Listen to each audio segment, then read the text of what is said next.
माँ, कुछ समय पूर्व मुझे एक रहस्यमय अनुभव हुआ। अंतरिक्ष में एक विचित्र त्रिकोणाकार स्थान है, जिसके निकट जाने के मेरे प्रयास को किसी दिव्य मांत्रिक शक्ति ने विफल कर दिया। त्रिपुर, उसका आभास तो मुझे भी हुआ था पुत्र। समस्त ब्रह्मांड में ऐसा एकमात्र वही स्थान है पुत्र। त्रिपुर माँ? स्वामी के 3 महान भक्तों के 3 पुर हैं त्रिपुर। तुम वहां इसीलिए प्रवेश नहीं कर सके पुत्र, क्योंकि वो ब्रह्मदेव के वरदान से सुरक्षित हैं। कौन है ये शिव भक्त माँ, और उन्हें क्या वरदान प्राप्त है? दुष्ट असुर सम्राट ताड़कासुर है त्रिपुर का कारण।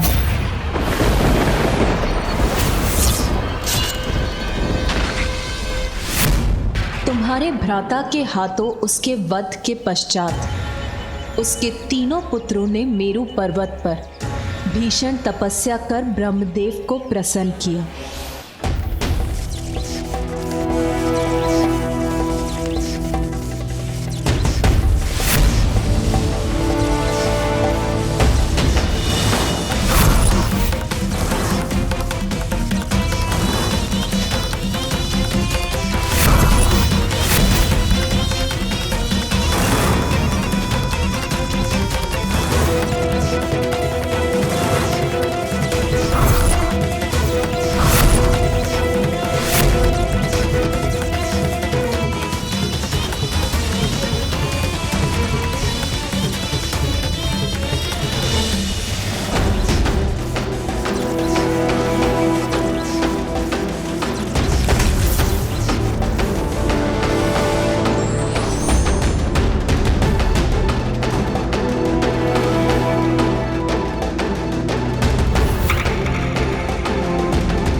तारकाक्ष,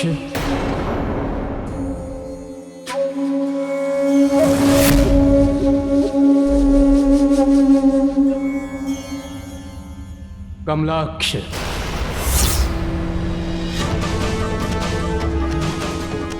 प्रणाम ब्रह्मदेव। विद्युन्माली,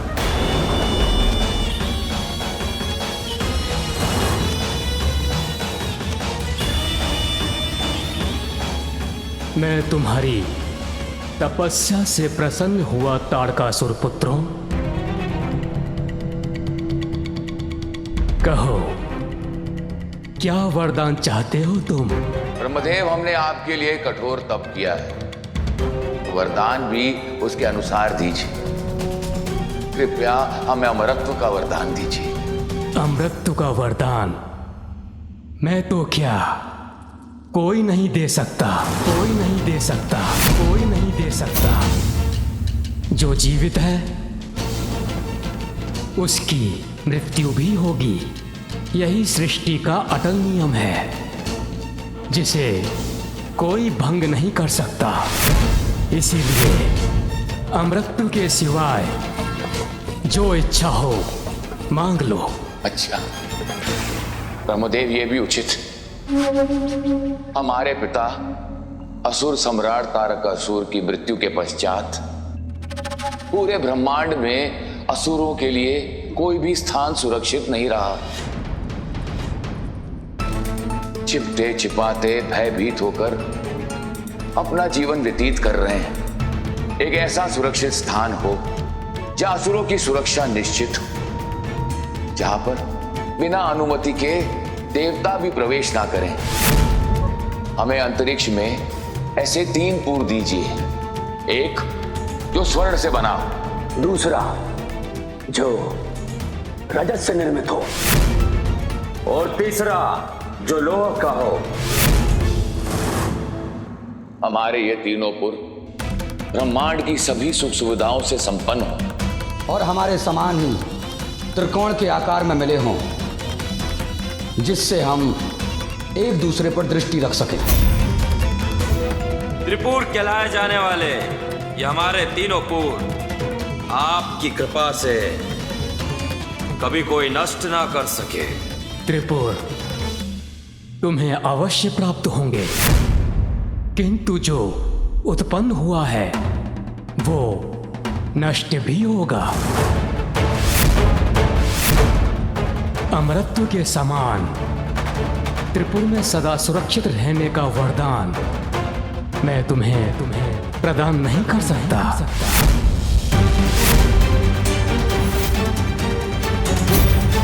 अच्छा ब्रह्मदेव, ये भी उचित है, तो कृपया इतना कीजिए कि संसार के देवता स्वयं महादेव ही इस त्रिपुर को नष्ट कर सकते हैं और हमारा वध उन्हीं के हाथों हो, उनके अतिरिक्त किसी और के हाथों नहीं।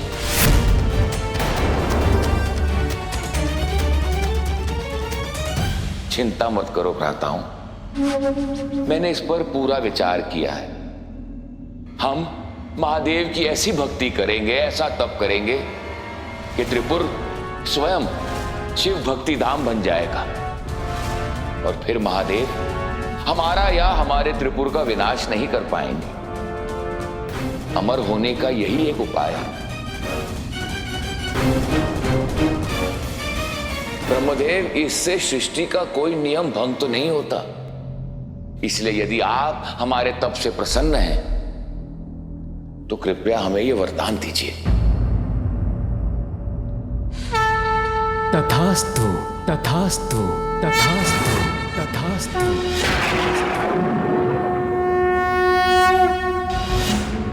वरदान देने के बाद ब्रह्मदेव ने मायावी विद्या के ज्ञाता मायासुर तारकासुर पुत्रों की इच्छा अनुसार 3 पुरों का निर्माण करने का आदेश दिया। फिर वो तीनों असुर भ्राता अपनी प्रजा के साथ वहां शिव भक्ति में लीन रहने लगे। तो यही कारण था कि मुझे वहाँ शिव मंत्र सुनाई दे रहे थे और ब्रह्मदेव के वरदान के कारण ही मैं वहाँ प्रवेश भी नहीं कर सका। हाँ पुत्र, किंतु ताड़कासुर त्रिपुरासुर कुछ भी अनुचित कर अपनी सुरक्षा पर आंच क्यों आने देंगे? इसका तो कोई कारण नहीं है।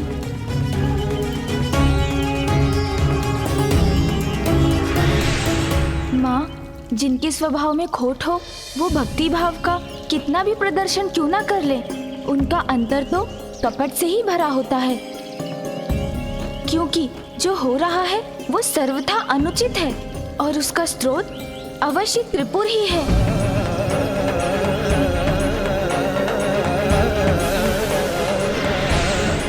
मुझे प्रतीत हो रहा है माँ कि वहाँ भक्ति का दिखावा एक भुलावा है और जिसके पीछे एक भयंकर सत्य छुपा है जो संसार पर संकट का रूप लेकर उजागर होने वाला है। ओम नमः शिवाय, ओम नमः शिवाय, ओम नमः शिवाय, ओम नमः शिवाय, ओम नमः शिवाय। मुझे तो अभी भी आभास हो रहा है माँ, जैसे देवताओं और अन्य सभी चराचर जीवों का कोई बड़ा अहित होने वाला है जिसको समय रहते अत्यंत रोकना आवश्यक है। माता, प्रथम पूज्य श्री गणेश उचित कह रहे हैं, किंतु अहित होने वाला नहीं अपितु हो रहा है।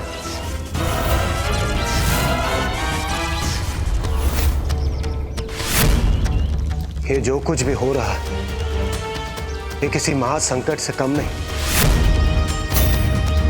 हम निस्तेज होते जा रहे हैं माते, हमारी ऊर्जा और शक्ति प्रतिपल क्षीण होती जा रही है।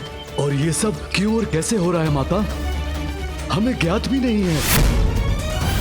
और हमें पूर्ण विश्वास है माता, जिस प्रकार विघ्नहर्ता प्रथम पूज्य गणेश ने प्रतियोगिता के समय समस्त बाधाओं से हमें दूर किया, वही इस समस्या से हमें मुक्ति दिलाएंगे।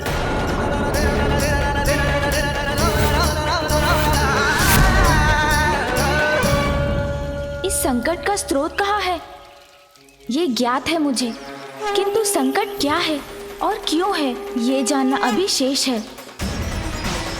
किंतु आप चिंता मत कीजिए देवराज। धर्म का पालन करने वाले के लिए यदि विघ्न हरता हूँ मैं, तो दुष्ट अधर्मियों के लिए विघ्न करता भी तो हूँ।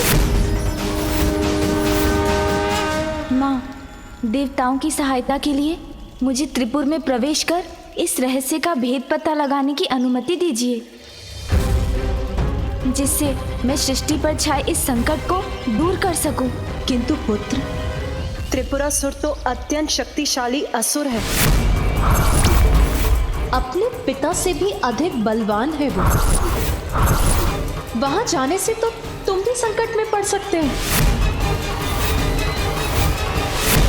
माता, आप चिंता मत कीजिए, हम भी श्री गणेश की सहायता के लिए उनके साथ जाएंगे।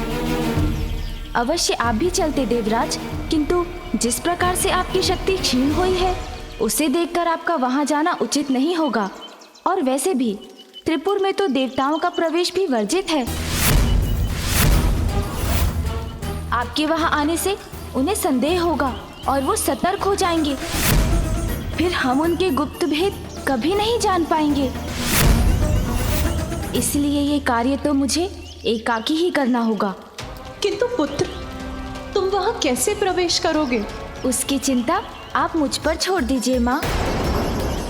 इस बार उनके आसुरी छल को बल से नहीं, बुद्धि से भेदूंगा मैं। उनके आराध्य का पुत्र होने के कारण मुझे कोई क्षति पहुंचाने की कल्पना भी नहीं करेंगे वो।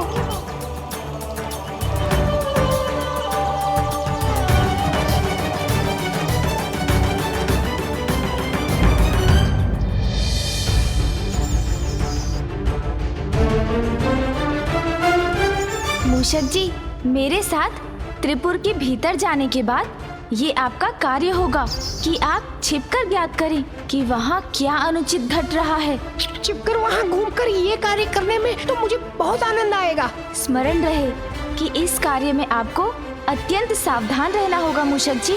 जी प्रभु, मैं अत्यधिक सतर्क रहूंगा। रुकिए मूषक जी, ऊर्जा का कवच है यहाँ। तो हम इसके भीतर कैसे जाएं प्रभु? मुझे ज्ञात है मूषक जी।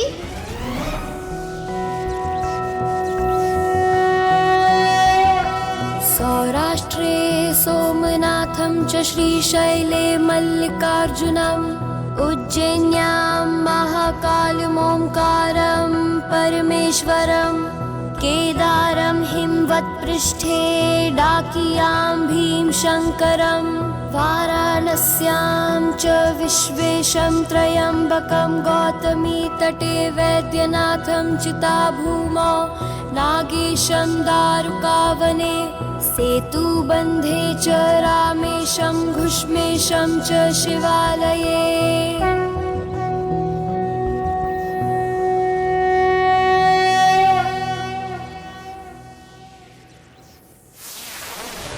प्रभु महादेव की द्वादश नामावली का पाठ कर आपने प्रभावित कर दिया मुझे। प्रतीत होता है कोई महान शिव भक्त शिव भक्ति धाम त्रिपुर में प्रवेश चाहता है। मैं मात्र शिव भक्त नहीं, अपितु शिव पुत्र गजानन गणेश हूँ।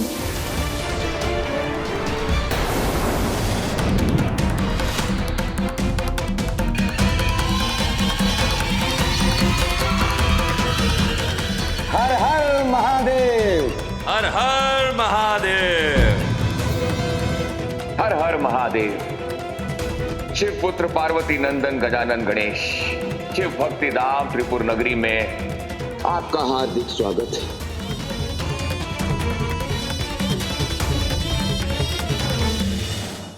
मेरे पिता के प्रति आपकी परम भक्ति की बड़ी ख्याति सुनी थी, इसीलिए जिज्ञासावश स्वयं आपके दर्शन करने चला आया।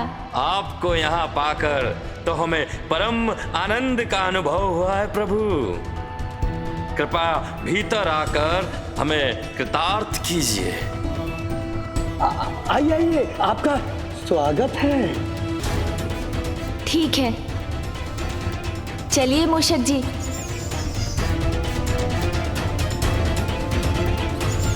अब जब मैं इनके पूर में प्रवेश कर ही चुका हूँ तो इनके सत्य को भी अवश्य ज्ञात कर लूंगा।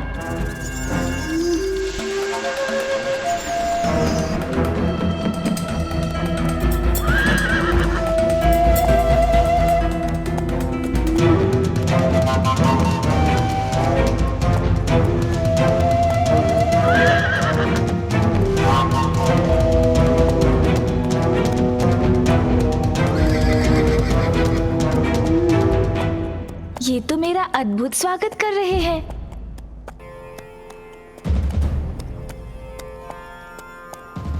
ओम नमः शिवाय, ओम नमः शिवाय, ओम नमः शिवाय, ओम नमः शिवाय, ओम नमः शिवाय, ओम नमः शिवाय, ओम नमः शिवाय, ओम नमः शिवाय, ओम नमः शिवाय, ओम नमः शिवाय। और यहाँ तो सभी भक्ति भाव में भी लीन है। ओम नमः शिवाय।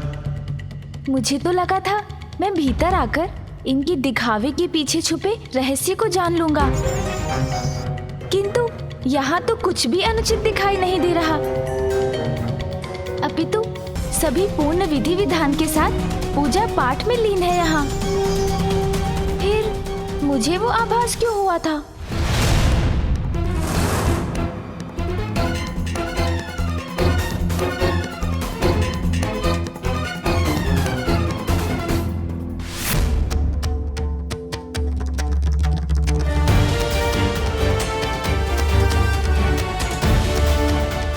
पधारिए महादेव पुत्र गणेश। आपके पाँव को कोई कष्ट ना हो, इसलिए इन पुष्पों की कोमल पंखुड़ियों पर पाँव रखकर आगे बढ़िए प्रभु। धन्यवाद।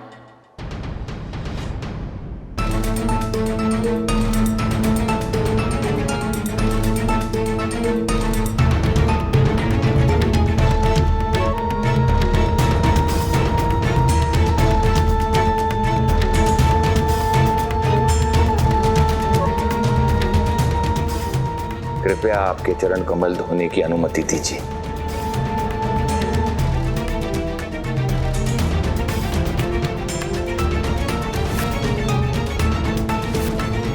यहाँ की वास्तविकता तो मेरी कल्पना के विपरीत है। अनुपम भक्ति भाव है इनका, किसी कपट का तो लेश मात्र चिन्ह भी नहीं।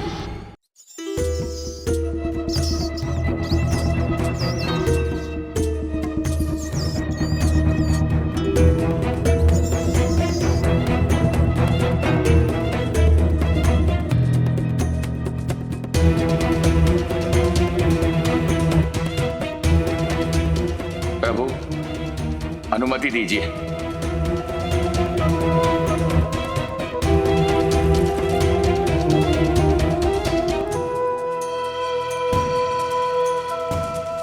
भक्ति भाव से परिपूर्ण है ये, किंतु ये केवल इनका बाहरी आवरण है या इनका अंतर भी भक्ति भाव के निर्मल भाव से प्रकाशित है? संभव है मूषक जी को ही कुछ ज्ञात हो जाए।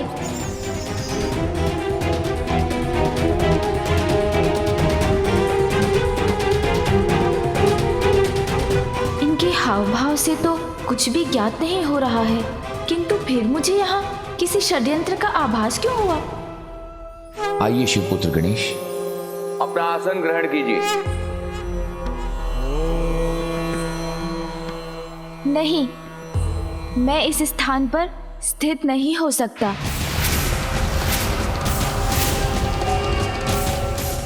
क्या हुआ प्रभु? हमसे कोई भूल हुई क्या? वो आसन शिवलिंग के आधार से ऊंचा है।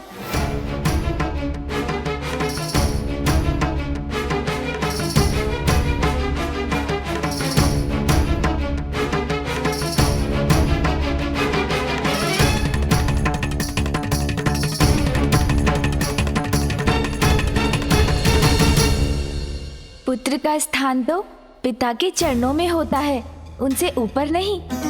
और वैसे ही प्रभु, भक्त का स्थान तो सदा ही भगवान के चरणों में होता है।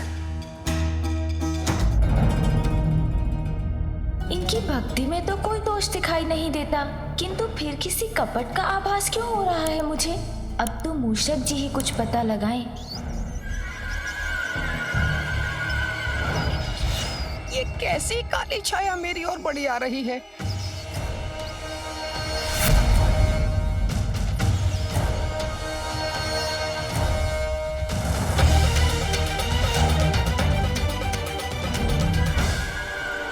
लड्डू, मुझे क्षमा कीजिए प्रभु, मुझसे लड्डू देखकर रहा नहीं जा रहा है। लड्डू, अरे अरे अरे वो देखो, एक दुष्ट मूषक, पकड़ो उसे, बच के जाना ना पाए। अरे ये तो मेरे पीछे ही पड़ गए। कहाँ जाऊं, कहाँ छिपूं? इधर उधर भागता रहा तो प्रभु कैसे ढूंढेंगे मुझे?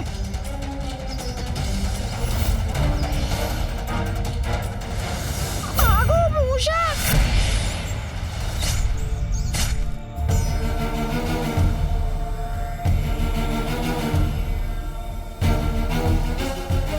इतने सारे लड्डू, अद्भुत।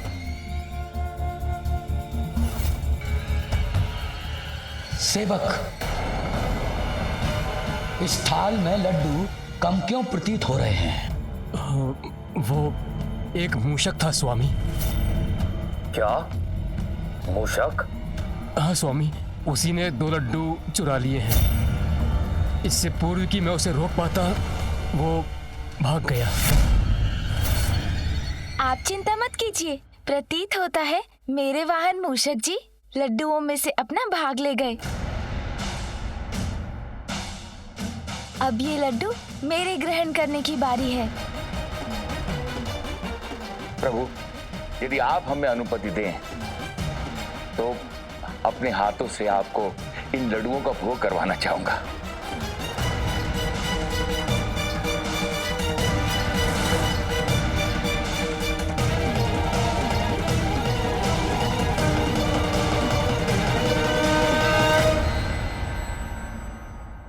मूषक जी मुझसे पूर्व कभी लड्डू नहीं लेंगे।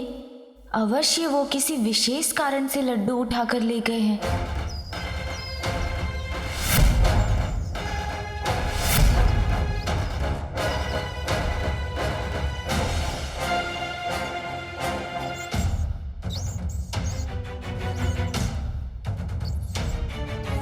यहाँ से 2 मायावी पथ 2 दिशाओं में जा रहे हैं।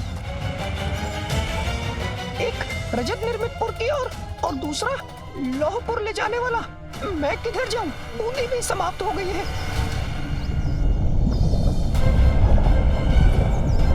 अरे ये सभी तत्व तो इस ज्वालामुखी पर्वत में प्रवेश कर रहे हैं।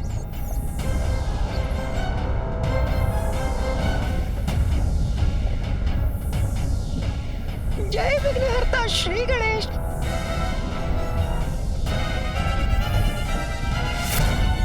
श्री गणेश, मेरी रक्षा कीजिए।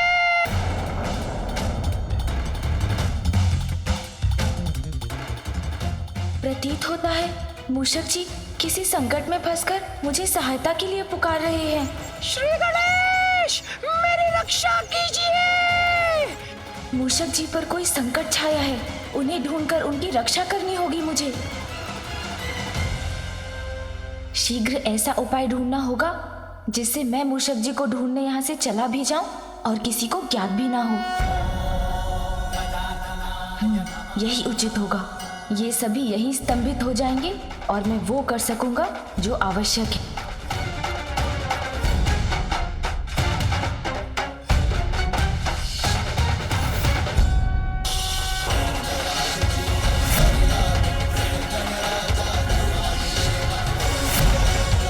अब मैंने इन्हें स्तंभित कर दिया है। अब मैं मूषक जी को ढूंढने जा सकता हूँ।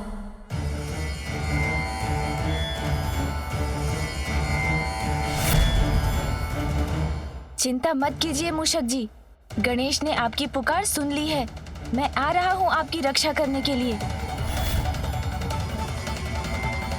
श्री गणेश, मेरी रक्षा कीजिए।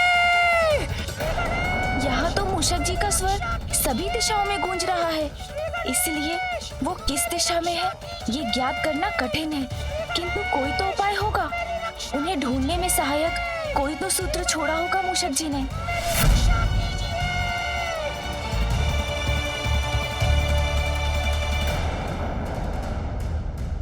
एक मूषक था स्वामी, उसी ने 2 लड्डू चुरा लिए हैं। तो ये कारण था मुझसे पूर्व लड्डू लेने का। अपने मार्ग पर बूंदी बिछाकर अच्छी चतुराई दिखाई है मूषक जी ने।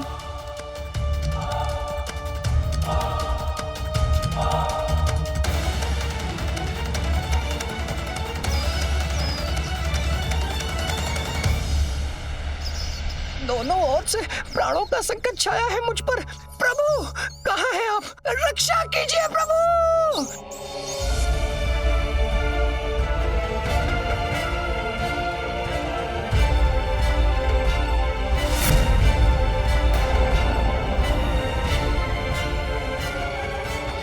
अब यहाँ से किस दिशा में जाकर ढूंढूं मूषक जी को?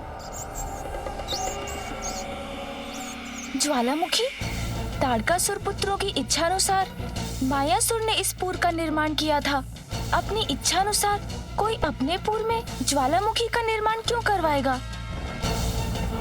हो ना हो, यही स्थान है जहाँ पर कोई रहस्य छुपा है।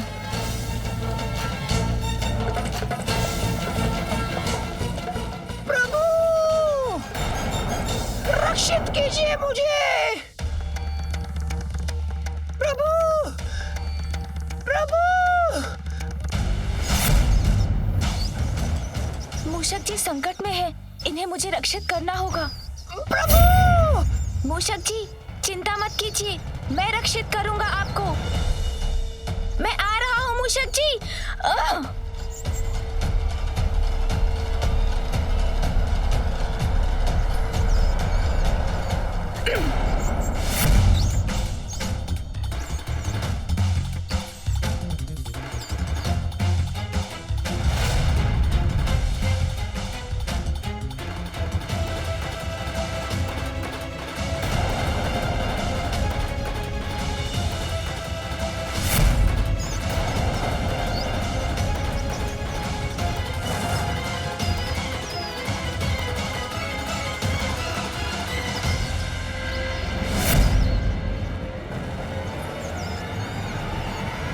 ये शाखा तो टूटने वाली है। छोटे संकट से मुक्त हुए तो ये बड़ा संकट मुख खोले खड़ा है प्रभु। चिंता मत कीजिए मूषक जी, मैं हूं ना आपके साथ।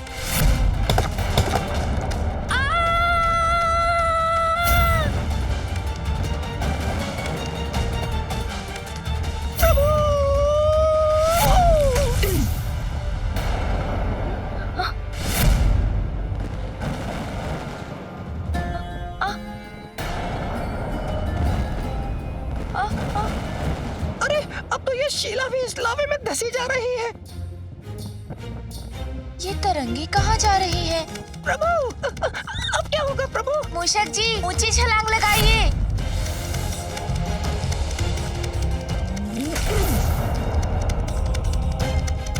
धन्य है आप प्रभु, आपने अपने साहस से बड़ा रोमांचक बना दिया ये अनुभव। मूषक जी, हमारे यहाँ आने का प्रयोजन रोमांच प्राप्त करना नहीं है।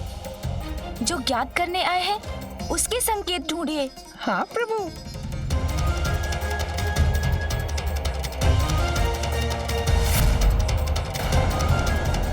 आइए मूषक जी, अब जिस कार्य के लिए यहाँ आए हैं उसे पूर्ण करें। प्रभु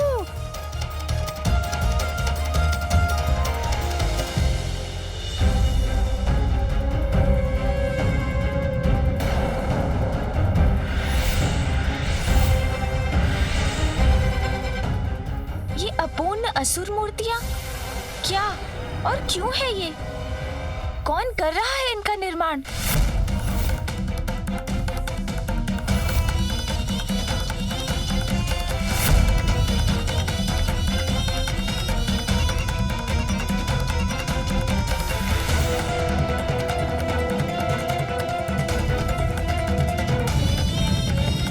अब ये अग्नि की लपटें ऊपर उठकर ऐसे दिव्य अग्नि नेत्र का आकार लेंगी जिनसे महाविनाशी ऊर्जा प्रवाहित होंगी, जैसी महादेव के नेत्र से निकलती है।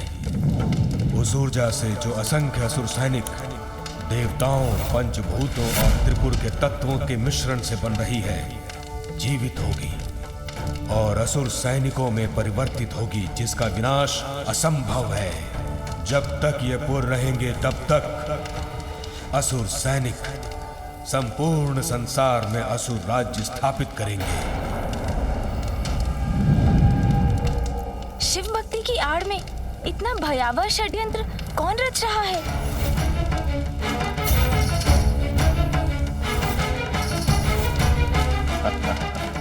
कौन है ये? हर हर महादेव। मैं और त्रिपुरासुर मिलकर देवताओं का अंत कर देंगे और अनंत काल तक सर्वत्र असुरों का आधिपत्य स्थापित करेंगे। दैत्य गुरु शुक्राचार्य?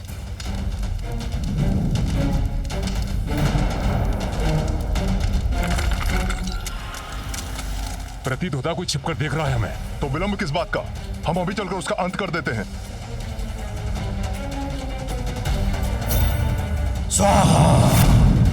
किसी षड्यंत्र की रचना हो रही है यहाँ, इसका आभास था मुझे, किंतु गुरु शुक्राचार्य की देखरेख में इतना भयानक षड्यंत्र रचा जा रहा है। यदि ये सफल हुआ तो सृष्टि से धर्म की नींव ही हिला देगा। ये सब यहाँ होगा इस प्रकार, इसकी कल्पना भी नहीं कर सकता था मैं। तब तो प्रभु हमें सोच विचार छोड़कर शीघ्र इसे रोकने के लिए कुछ करना होगा।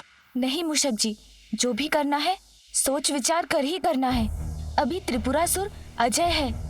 यदि ये यज्ञ सफल हुआ तो इन असुर मूर्तियों में जीवन का संचार हो जाएगा और एक ऐसी असुर सेना उत्पन्न होगी जिसे पराजित करना असंभव हो जाएगा।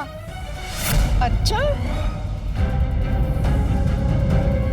प्रभु, बस आप इन मूर्तियों को लेकर चिंतित हैं। कारण मिटने से परिणाम भी नष्ट हो जाएगा। मैं इन असुर मूर्तियों को ही नष्ट कर दूंगा तो असुर सेना का निर्माण स्वतः रुक जाएगा। मूषक जी रुकिए, हमारे किसी भी कृत्य से इन्हें नहीं ज्ञात होना चाहिए कि हम यहाँ आए हैं।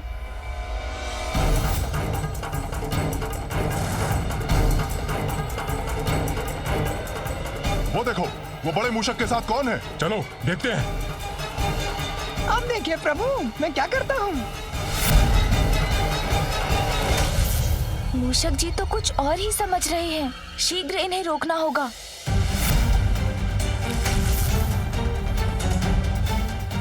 मूषक जी गति धीमी करिए, कहीं आपके दौड़ने की ध्वनि से इन्हें हमारे यहाँ होने का भान न हो जाए। हाँ हाँ, मैं समझ गया। आप तनिक भी चिंता मत करिए प्रभु। इन मूर्तियों को तो मैं देखते देखते ही नष्ट भ्रष्ट कर दूंगा, फिर मात्र कण शेष रह जाएंगे। मूषक जी रुकिए।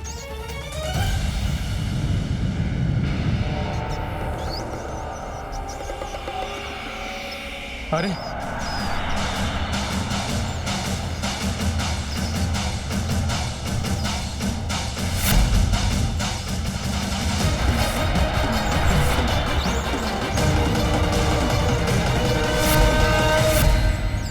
देखा आपने प्रभु, कैसे एक ही बार में मैंने इतनी मूर्तियों को ध्वस्त कर दिया।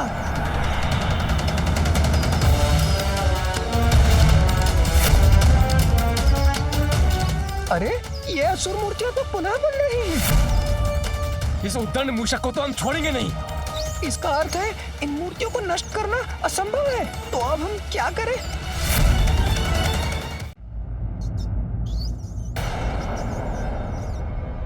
बहुत समय से ढूंढ रहे थे तुम्हें, अब आयो पकड़ में। बोलो तुम्हारा साथी कहाँ है? ये तो फंस गया मैं। अब तो प्रभु सहायता करेंगे तभी सुरक्षा होगी मेरी।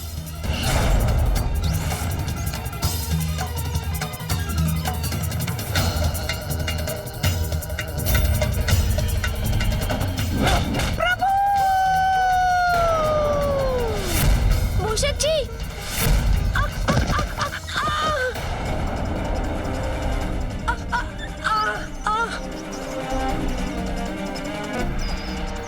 अरे तुम दोनों फिर आ गए। अच्छा आ ही गए हो तो मुझे युद्ध के लिए तैयार होने का अवसर तो दो। युद्ध करेगा एक मूषक, वो भी हमसे।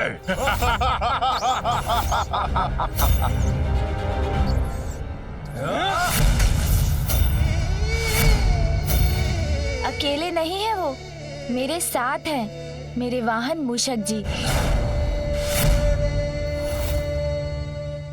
प्रभु, थोड़ा शीघ्र आकर मुझे इनसे बचा भी तो सकते थे ना आप। हाँ अवश्य मूषक जी, किंतु फिर बिना सोचे विचारे कुछ करने का दंड आपको कैसे प्राप्त होता?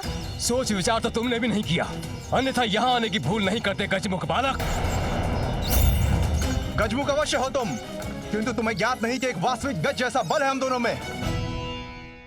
अब हमारे हाथों मसले जाने के लिए तैयार हो जाओ तुम। इनके साथ युद्ध हुआ तो ध्वनि उत्पन्न होगी और ध्वनि से अन्य असुर भी सचेत हो जाएंगे। गुरु शुक्राचार्य को ज्ञात हो गया तो वो यज्ञ और भी शीघ्र पूर्ण करने में जुट जाएंगे और पिताश्री के भक्तों के पूर्व में उनकी अनुमति के बिना मैं यज्ञ में विघ्न डालने के लिए कुछ भी नहीं कर सकूंगा। इसलिए बुद्धि से कार्य लेकर इनसे छुटकारा पाना होगा मुझे। क्या हुआ गजमुख बालक?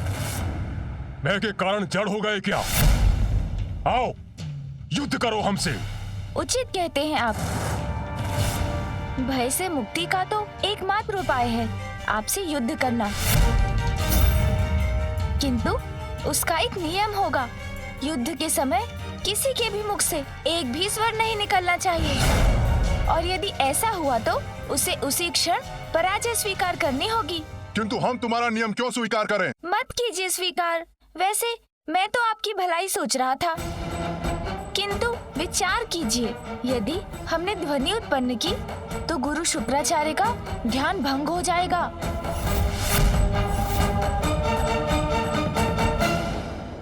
और यदि उनके तप में बाधा पड़ी तो आपको तो वो अवश्य दंड देंगे। क्यों, उचित कहा ना मैंने? उचित है, स्वीकार किया हमने।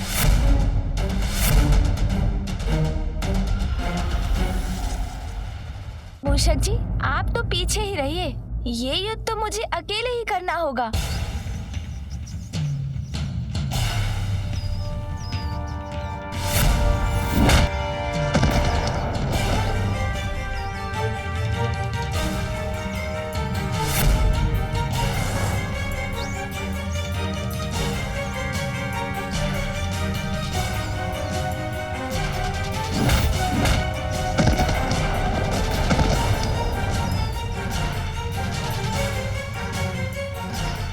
गजमुख बालक, अब नहीं बचोगे, नहीं बचोगे तुम।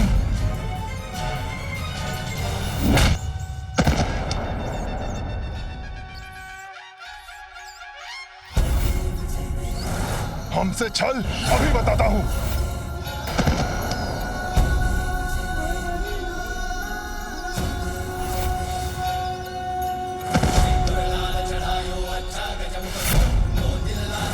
बहुत अच्छे प्रभु। क्या हुआ असुरो, थक गए या पराजित हो गए तुम दोनों? अब शीघ्र इस युद्ध का अंत करना चाहिए मुझे।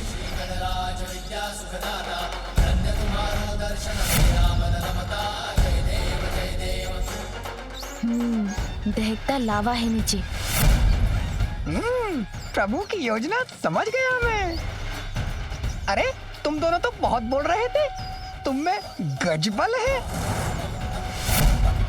करो ना, है बल तो उसका प्रदर्शन भी करो, या मेरे समान मूषक ही बन गए हो तुम दोनों। ये मूषक हमें मूषक बुला रहा है। अब ये गजमुख बालक जीवित नहीं रहेगा।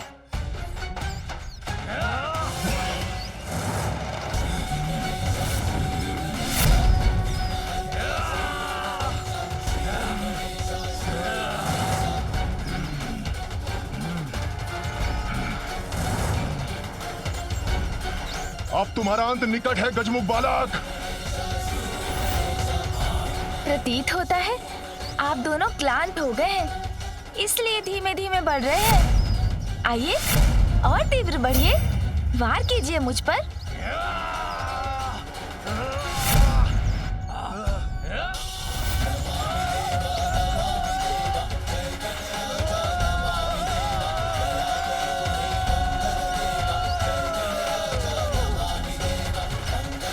धन्य है आपकी